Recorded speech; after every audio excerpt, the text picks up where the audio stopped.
સુરતના કતારગામના જય રણછોડનગર એપાર્ટમેન્ટમાં રહેતા ગુગલ પરિવારની ધોરણ 7માં અભ્યાસ કરતી આશરે 11 વર્ષીય ઝેનિશા રવિવારે તેના ઘરે ભાઈ બહેન સાથે હતી અને તેની માતા કોઈ કામ અર્થે બહાર ગયા હતા, જ્યારે તેના પિતા કપિલ ગુગલ મુંબઈ મહાનગરપાલિકામાં નોકરી કરે છે અને મુંબઈ જ રહે છે. માતાની ગેરહાજરીમાં ઝેનિશા માતાનો મોબાઈલ લઈને રમતી હતી અને મોબાઈલ અચાનક પાણીમાં પડી ગયો હતો, જેને કારણે ઝેનિશા ડરી ગઈ હતી અને અંતિમ ચિઠ્ઠી લખીને તેને ઘરમાં ગળે ફાંસો ખાઈને આપઘાત કરી લીધો હતો. ઘટનાની જાણ થતાં જ પરિવાર પર આભ તૂટી પડ્યો હતો.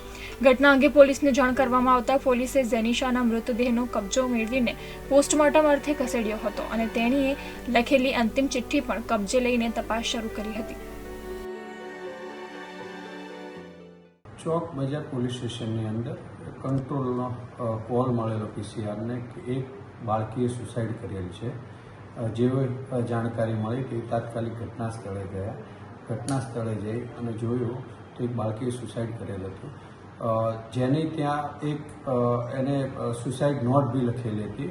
જે સુસાઇડ નોટની અંદર એવું લખ્યું હતું કે મમ્મી માફ કરજો, મારો મોબાઈલ ભૂલથી પાણીની ડોલમાં પડી ગયો છે, મને માફ કરજો. એ રીતેની એક સુસાઇડ નોટ મળી આવેલ હતી.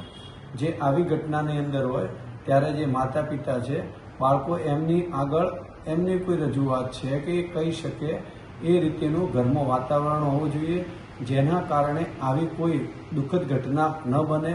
માતા પિતા વચ્ચેનું અને બાળકો વચ્ચેનું અંતર એવું ન હોવું જોઈએ કે જેના કારણે એ ગમે તે ઘટના બની ગઈ હોય ને કહી ન શકે અને આવું પગલું ભરે. એના માટે ઘરની અંદર બી એવો સુમેળ ભર્યું વાતાવરણ હોવું જોઈએ અને બાળકોને પણ એ રીતેનું ઘડતર કરવું જોઈએ કે જેના કારણે પોતાનો એટલો આત્મવિશ્વાસ વધે અને આવું કોઈ પગલું ન ભરે. એના માટે માનસિક રીતે બી એટલા બધા મજબૂત થાય.